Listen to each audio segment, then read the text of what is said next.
Buenas tardes, compañeros y profesora. Mi nombre es Nancy Tello. Esta es una exposición para el tema de descripción de archivos y en la clase de organización y descripción de archivos.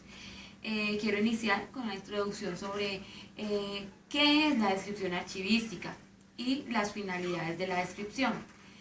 Bueno, es una herramienta utilizada archivísticamente para identificar la información depositada en un fondo. Es una especie de resumen o información condensada en varios campos de un formato. Este se realiza con la finalidad de identificar previamente la información que está depositada en el documento. También se hace con el objetivo de ubicarla, porque es uno de los campos que debe tener pues estos formatos que trabajan para la descripción archivística. Que nos sirva para una posterior búsqueda, y con este sistema muchas veces no es necesario tener el documento en la mano, sino que ya sabemos, digamos, en una base de datos que pueda contener el inventario, que es una de las herramientas para la búsqueda, de la descripción archivística. En el inventario nos va a decir, bueno, las fechas extremas, el documento existe, no existe, el acto administrativo se hizo, no se hizo, como lo dije anteriormente, las fechas administrativas, si efectivamente se realizó. Es decir, el solo hecho de tener la información depositada en un sitio específico, la descripción de esta información nos da un gran rasgo de la información que tenemos. Por otro lado, los beneficios que nos trae la descripción archivística, muchísimos. Primero, podemos hablar del mejoramiento de acceso a la información. Evita pérdidas de información, totalmente las pérdidas, lo que decía anteriormente, ya que esto nos resume de forma, nos garantiza y procura la organización normalizada. También podemos decir que nos da un control y manejo de la información, nos da una identificación de todos los atributos que tiene el documento de expediente. Podemos generalizar un documento, ya que el documento nos trae, la descripción nos trae los campos como fechas extremas, contenidos, unidad productora, que es pues uno de los principios que tiene esto, es como una base muy importante que tiene todos estos formatos, la procedencia, la vigencia, los contenidos, incluso hasta su soporte nos dice en qué soporte, si viene una carpeta, en una Z, en un legajo. También nos da la búsqueda y localización por parte del archivero, es más rápido también para darle al usuario información. ¿Qué más podemos decir? La búsqueda y localización por parte del usuario y del archivero, y los recursos archivísticos concretos de su interés para poder posteriormente acceder a ella. Bueno, de esta manera son los beneficios que podemos aportar. Bueno, vamos a hablar ahora de cómo se realiza la descripción archivística. Primero, es necesario determinar qué instrumentos de descripción vamos a utilizar o que se deben elaborar en cada fase del archivo. Es importante también saber en qué fase del archivo vamos a trabajar. Si es archivo de gestión, pues se utiliza los inventarios. Si es el archivo central, se utilizan los inventarios, los catálogos o los índices. Y si es archivo histórico, nos sirve una guía, pues es lo sugerido. Segundo, se debe determinar el nivel de descripción, es decir, el fondo, subfondos, sección, subsección, serie, tipo documental, expediente, para asignarle así pues los campos que requieran. Para esto es fundamental adaptarse a las normas ISAR G e ISAR CPF. Se debe que entre ellas haya interoperabilidad, es importante que se puedan cruzar, que ellas se entiendan, es decir, que se puedan cruzar. También es necesario un software de gestión documental que nos permita acceder a las aplicaciones necesarias para los requerimientos del proceso. También se debe diligenciar completamente los campos. Estos campos nos los sugieren las normas ISAAR y la ISAAR. Hay algunas diferencias entre estos dos, pero realmente prácticamente son los 7 argumentos, o sea, son prácticamente los mismos, que se diferencian en algunas cosas, pero se puede decir que la una complementa a la otra. Seguimos con qué instrumentos se emplean en la descripción archivística y cómo se diligencian. Bueno, perdón, según el acuerdo 005 de marzo del 2013, en el capítulo 18, son censo, guía, inventario y catálogo. Son los instrumentos que más se utilizan, o los elementos que se utilizan para este tipo de procesos. El censo se identifica porque ahí se describe de manera general los datos básicos de orden territorial. Perdón. La guía describe de manera general los datos como la reseña histórica, la evolución institucional, la misión, funciones, objetivos, visión, alcances, series, fechas del soporte. Es algo mucho más especializado. El inventario es un instrumento muchísimo más amplio en cuanto a su recuperación. Él nos permite recuperar información. Anteriormente el inventario era el instrumento más usado porque nos daba muchísima información. Nos da los datos que conforman un expediente, es muy completo. El catálogo es un instrumento que nos da, que nos da detalladamente los datos de una serie o asunto determinado. Me faltó una parte importante, los índices. Es una lista alfabética o numérica de términos que contienen una referencia para su ubicación. Los índices son muy utilizados para bases de datos, para inventarios. Estos índices, bueno, yo aquí tengo un formato, el FUI, es el formato utilizado acá en Colombia. El normalizado es del Archivo General, es un formato del Archivo General de la Nación. Se llama el FUI, Formato Único de Inventario Documental. Tiene ciertos campos. Me parece importante resaltar el diligenciamiento de estos campos. Entonces tenemos, por ejemplo, acá, entidad remitente es la entidad donde se dirige, donde está el documento. Entidad productora, la entidad productora es aquella, como la palabra lo indica, la productora, la que produjo el documento. La unidad administrativa se refiere al departamento que está emitiendo este documento. Por ejemplo, el Departamento de Recursos Humanos, memorando, informes, qué sé yo. Oficina productora, pues es la misma unidad. El objeto, viene el número de orden, el código. Este código está ya determinado. Nombre de la serie, subserie o asuntos, también esto ya está determinado. Las fechas extremas, pues hay que buscarla en el expediente, en el tipo documental o en la serie. Unidad de conservación se refiere a la caja, carpeta, tomo. Muchas vienen acetatos, vienen legajos. Entonces hay que determinar aquí el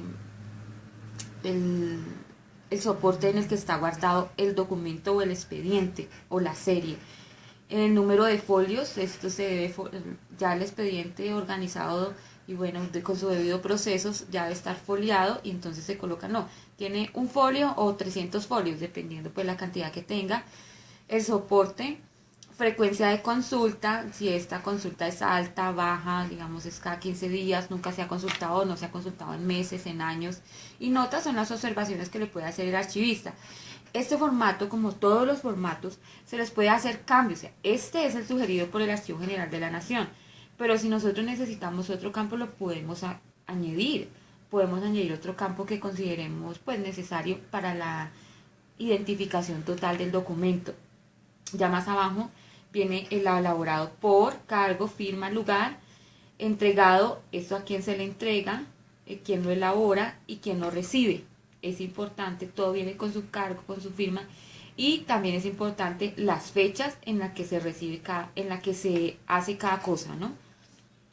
Tengo también por acá un formato, bueno, no es tanto como un formato, no tiene un formato específico en lo que es el censo, la guía o el catálogo. No hay un formato específico que nos dé pues la idea, no. Esto es un censo. Este nos dice el código del archivo, este es para los archivos territoriales. Entonces el código que nos identifica el fondo documental, la descripción, denominación del archivo, la descripción del fondo, es decir, por ejemplo, la alcaldía de Bosa, un ejemplo, documento de la alcaldía de Bosa, documento de la registraduría de Kennedy, número tal. Descripción del fondo, descripción es todo lo que tiene el fondo, digamos ese fondo tiene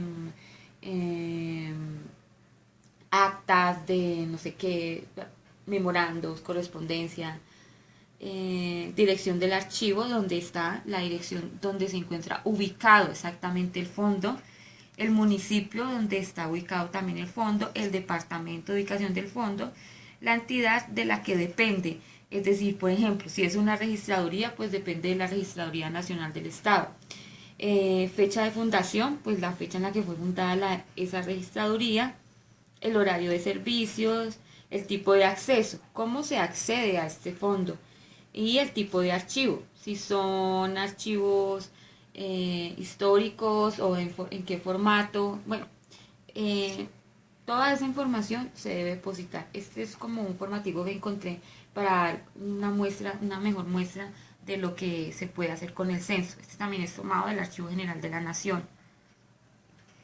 Bueno, ¿cuándo se utiliza un censo o cuándo se utiliza un catálogo? Es importante identificar cuando su objeto son los fondos, se propone una guía. Cuando su objeto de estudio son las series, se propone un inventario, porque son más amplias y el inventario es más detallado. Y por último, cuando su objeto son los expedientes y los documentos, se propone un catálogo. La diferencia entre entre todos los tipos de instrumentos son la unidad archivística que se describe y el grado de detalle que necesitamos para esta descripción.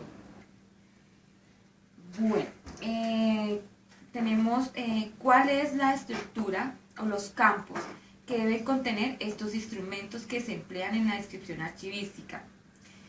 Bueno, vamos a partir de qué es lo que vamos a describir. Puede ser el fondo, la sección o subsección, serie, subserie o asunto del expediente. Para que un instrumento de descripción nos proporcione la información, es necesario conocer estos niveles. Estos son los niveles: fondo, sección, subsección, serie, subserie, asunto o expediente. Esa es pues nuestra forma de partir. Vamos ahora sí a entrarnos un poquito a los campos. Los campos, va. Área de identificación. En el área de identificación se consigna el nivel de la descripción, el código de referencia, las asignaturas, la procedencia, la unidad, la instalación. También va toda la parte en la que podamos identificar los contenidos, las fechas extremas y el soporte. También podemos decir el área de contexto. El área de contexto, en este se registra el contexto, por decirlo de alguna manera, porque es el productor, la unidad administrativa, la unidad productora, las fuentes de información, la historia de custodia, la forma de ingreso. ¿Cómo ingresó este documento al archivo? Si fue por transferencia, por donación, por compra. Bueno, ya tenemos el área de contexto, área de contenido y estructura. El área de contenido es el lugar, bueno, va consignado el lugar de emisión, el alcance y contenido, criterios de valoración, selección, eliminación, organización, tipo de letra, tipología documental, tradición documental y el idioma. Vamos con el área de condiciones de acceso y utilización. Aquí se registra la situación jurídica, que es importante mencionarla, condiciones de acceso, derechos de autor, estado de conservación, el estado de conservación del documento, las características físicas y los requisitos técnicos y los instrumentos de descripción. Vamos con área de documentación asociada.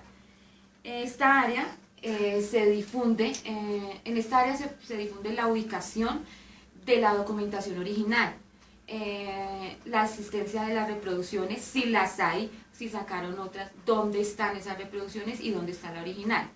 También tenemos el área de notas, que es donde van las observaciones del archivista y las observaciones de los documentos anexos.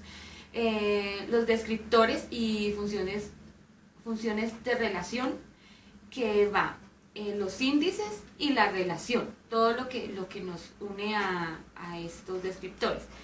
Los descriptores que se mencionen, los cargos, los títulos, la profesión, la condición étnica,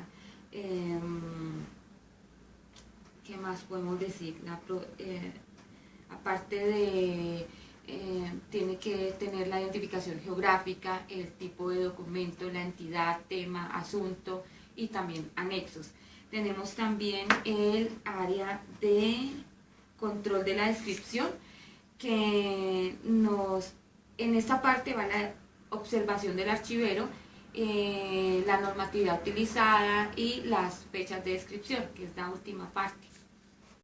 Seguimos con qué normas o estándares existen relacionados con la descripción archivística. Bueno, hay varios. Está el que antes ya mencioné, que es el Acuerdo 5 del 2013, 005 del 2013.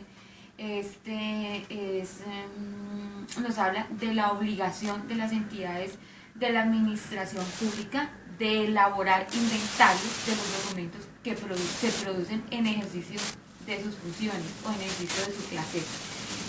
Está la norma ISAAR-G, que es la norma general de descripción archivística. Esta norma es una guía general que sirve para orientar las descripciones archivísticas. Tenemos la ISAAR-CPF, que permite el establecimiento de registros de autoridad para la descripción de los organismos, las personas, esta parte es importante, las personas y las familias que se identifiquen como productores. Tenemos también la NTC 4095, que es la norma general para la descripción archivística. Es la homologación, lo que yo mencioné mucho más antes del video, es la homologación colombiana de la norma de la descripción ISA-G. La norma ISO 15489 de archivística y normalización establece los procedimientos dentro de las organizaciones con el fin de abarcar el documento, tanto en su planificación, diseño, clasificación, descripción, selección y uso para realizar los tratamientos adecuados que intervienen dentro de la evaluación necesaria. Esto permite darle la disposición final al documento. Tenemos también la norma ISO, ya está, la norma Encode Archival Description, EAD. Esta es una estructura de datos normalizada para instrumentos de descripción. Digamos que esta permite intercambiarlos y acceder a ellos de diversas formas. Tenemos también el artículo 26 de la ley 594 del 2000, la ley general de archivos, donde menciona la obligación de las entidades de la administración pública para elaborar inventarios de los documentos que produzcan en ejercicio de sus funciones o sus labores administrativas. de manera que se asegure el control de los documentos en sus diferentes fases del archivo. En el acuerdo de la GN 42 del 2002, el artículo 7, inventario documental, establece que las entidades de la administración pública adoptarán el FUI o formato de inventario documental y el instructivo de este formato y el reglamento de archivos para la descripción de documentos. Bueno, por último tenemos la pregunta: ¿cómo se ha modificado la práctica de la descripción archivística y qué implicaciones ha tenido para nuestra disciplina? Se ha modificado en el sentido de la normalización, las nuevas tecnologías. Para las nuevas tecnologías nos han ayudado muchísimo para implementar nuevos procesos, para agilizar trámites, para adoptar nuevos recursos ofimáticos, o sea, adoptamos nuevos recursos ofimáticos que nos dan soporte de conservación. La sistematización nos ha servido muchísimo a nivel archivístico, nos ha quitado pérdidas de tiempo, nos ha ayudado muchísimo. Las normas que incluyen el diligenciamiento de muchos formatos son también nuevas, ¿no? Teniendo en cuenta que, por ejemplo, aquí en Colombia esto es una profesión nueva, y no es ni siquiera muy bien conocida. También podemos decir que las implicaciones que ha tenido, se puede incluir el diligenciamiento de formatos con campos que nos permiten tener una información más completa, como también ha cambiado la exigencia de información del usuario. El usuario también ha cambiado. Las nuevas tecnologías le han permitido tener acceso de manera más rápida. Nos ha permitido, también ha sido una transformación social que ha facilitado a las personas con los instrumentos de control, la descripción, la documentación y la documentación que permiten el acceso masivo al público en general. Esta pues ha sido como la modificación más amplia que ha tenido la descripción archivística en el medio. Bueno, compañeros y profesores, espero me hayan entendido un poquito, me enredé un poquito en algunas cosas, pero pues espero me haya hecho entender. Muchísimas gracias y hasta una próxima oportunidad.